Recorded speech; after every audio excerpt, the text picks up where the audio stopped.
അധ്യായം 4.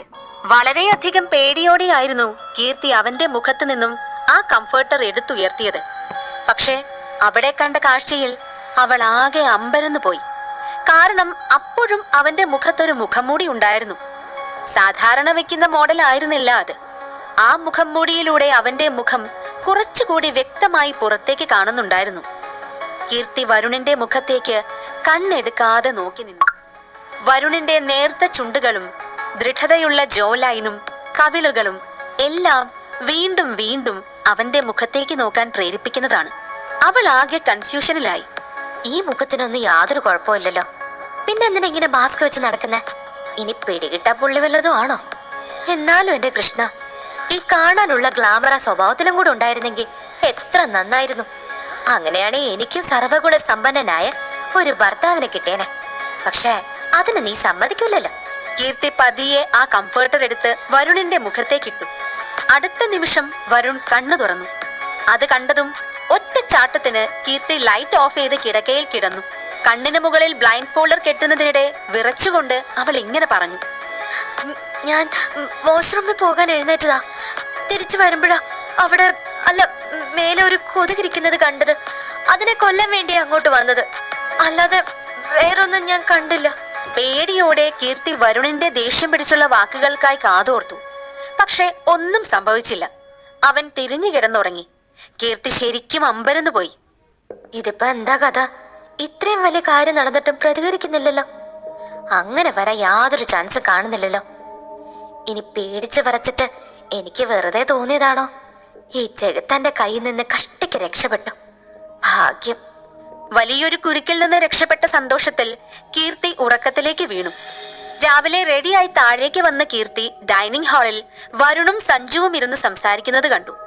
അവൾ അങ്ങോട്ടേക്ക് ചെന്നു. ഓ കീർത്തി, സോ സോറി. രാവിലെ തന്നെ താൻ കുളിക്കണ്ടായിരുന്നു. അത് പറയാൻ ഞാൻ മറന്നുപോയില്ല. ഇനിയിപ്പോ താൻ രണ്ടാമതും കുളിച്ചേ പറ്റൂ, അല്ലാതെ വേറെ നിവൃത്തിയില്ല. എന്താണ് ഇങ്ങനെ വരുൺ പറയുന്നതെന്ന് കീർത്തിക്കും സഞ്ജുവിനും യാതൊരു ഐഡിയയും കിട്ടിയില്ല. അവരമ്പരന്ന് അവനെ നോക്കി. അല്ല, ഇന്നലെ രാത്രി റൂമിലൊക്കെ ഭയങ്കര കൊതുകാണെന്ന് താൻ പറഞ്ഞല്ലോ. അതുകൊണ്ടൊരു ഫോഗിങ് മെഷീൻ വാങ്ങിച്ചു ഞാൻ. ഇവിടെയാണെങ്കിൽ ബാക്കി എല്ലാവരും ഫ്രീ അല്ലാത്തത് കൊണ്ട് ഈ വീട് മൊത്തം ഫോഗ് അടിക്കേണ്ട ജോലി തൻ്റെയാ. കൂട്ടത്തില് ഗാർഡനിലെ ഫൗണ്ടനിലെ വെള്ളവും ഈ ഫിഷ് ടാങ്കിലെ വെള്ളവും ക്ലീൻ ചെയ്ത ശേഷം മാറ്റി നിറയ്ക്കണം. വെറുതെ എന്തിനാ ഡെങ്കിപ്പനിയും മറ്റും ഉണ്ടാക്കുന്നത്?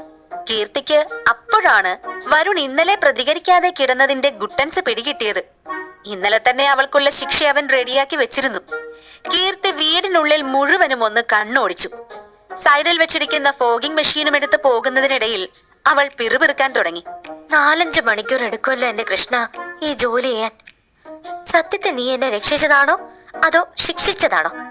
കുടുങ്ങി നിൽക്കുമ്പോ എന്ത് ഹെൽപ്പ് ചോദിച്ചാലും നീ ഒരു 8ന്റെ പണി എനിക്ക് തരും. കീർത്തി പോയതും സഞ്ജു വരുണിനോട് ചോദിച്ചു: ഇതൊക്കെ എന്താ വരുൺ? നീ എന്തിനാ കീർത്തിയെ കൊണ്ട് ഈ ജോലിയൊക്കെ ചെയ്യിക്കുന്നേ?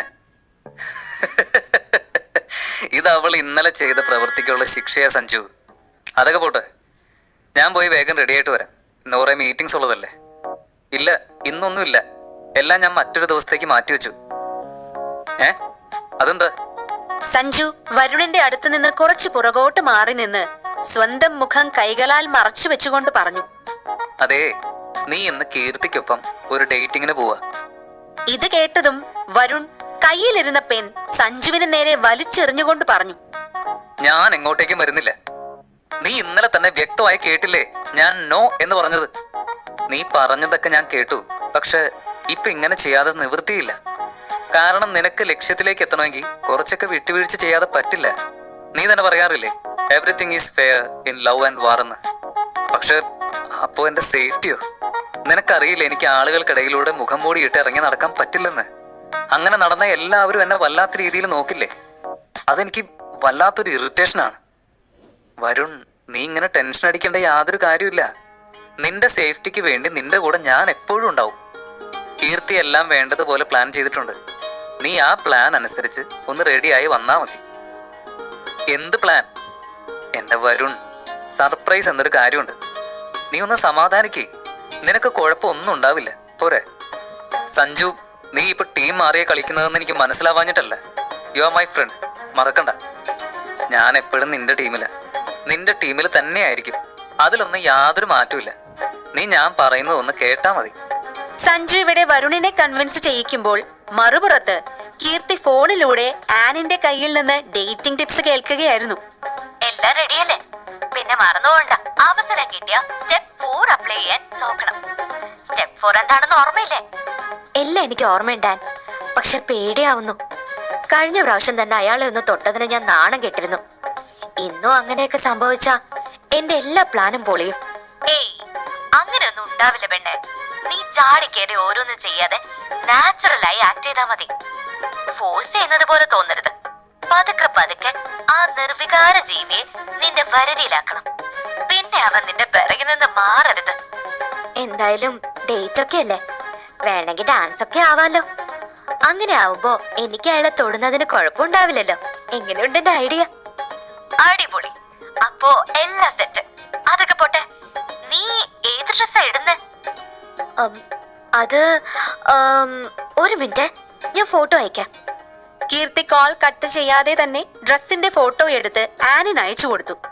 ആ ഡ്രസ്സിന്റെ ഫോട്ടോ കണ്ടതും ആൻ കീർത്തിയെ ചീത്ത പറയാൻ തുടങ്ങി. നീ എന്താ കീർത്തി, സ്കൂളിലെ ഫാൻസി ഡ്രസ് കോമ്പറ്റീഷന് പോവാണോ? സത്യത്തെ നീ വരണ്ടേ വളയ്ക്കാനാണോ അതോ നിന്റെ അടുത്തുനിന്ന് ഓടിക്കാനാണോ ഉദ്ദേശിച്ചത്? ഈ ഡ്രസ് ഒന്നും ശരിയാവില്ല. ആണോ? നിനക്ക് ഏതിട്ടാലും ഭംഗിയുണ്ടാവും. പക്ഷെ നിന്റെ സ്പെഷ്യൽ വണ്ണിന് വേണ്ടി ഒരുങ്ങുമ്പോ കുറച്ച് എക്സ്ട്രാ ഓർഡിനറി ആവണ്ടേ? ഒരു കാര്യം ചെയ്, പാർട്ടിക്ക് പോകുന്നതിന് മുന്നേ എന്റെ അടുത്തേക്ക് വാ, ഞാൻ ഒരുക്കി വിടാം. കീർത്തി ഈ കാര്യത്തിൽ യാതൊരു റിസ്കും എടുക്കാൻ തയ്യാറായിരുന്നില്ല. അതുകൊണ്ട് തന്നെ അവൾ പാർട്ടിക്ക് പോകുന്നതിന് മുന്നേ ആനിന്റെ വീട്ടിലേക്ക് ചെന്നു. കൃത്യസമയം തന്നെ സഞ്ജു വരുണിനെയും കൂട്ടി പാർട്ടി നടക്കുന്ന സ്ഥലത്തെത്തി കീർത്തിക്കായി വെയിറ്റ് ചെയ്യാൻ തുടങ്ങി. അങ്ങിങ്ങായി ഒരു കോസ്റ്റ്യൂം പാർട്ടിക്കായി പല ക്യാരക്ടേഴ്സായി വേഷമിട്ട കപ്പിൾസിനെ കാണാം. നീ ഒറ്റ ഒരാൾ കാരണം ഞാൻ ഈ കോലം കിട്ടി ഇവിടെ വന്നിരിക്കുന്നത്. ഈ ഡ്രസ്സ് ഇട്ടിട്ട് എനിക്ക് ആകെ ഇറിറ്റേഷൻ ആവുന്നു. ഇനി മേല നിന്റെയും അവളുടെയും താളത്തിന് തുള്ളാൻ എന്നെ വിളിക്കരുത്. അവളിത് എവിടെ പോയി കിടക്ക? നിന്റെ കോലത്തിന് എന്താ കുഴപ്പം? നിനക്ക് ബുദ്ധിമുട്ടാവുന്നൊന്നുമില്ലല്ലോ. ഇതാവുമ്പോ മാസ്ക് വെക്കാനും പറ്റും. അത് ഓടായി ബാക്കിയുള്ളവർക്ക് തോന്നേയില്ല. കീർത്തി ഒരുങ്ങാൻ പോയതാ, 5 മിനിറ്റിൽ ഇവിടെ എത്തും. ചിൽ മാൻ. നീ ഇത് കണ്ടോ? എല്ലാ പെമ്പിള്ളേരുടെയും കണ്ണ് നിന്റെ മേല. മിണ്ടാതെ നിന്നോ, അതോ നിനക്ക് നല്ലത്? Wait A minute. കീർത്തി എവിടെ പോയെന്നാ പറഞ്ഞ്? ഒരുങ്ങാൻ അല്ലേ? ഇപ്പൊ വരും, കാത്തിരുന്നോ.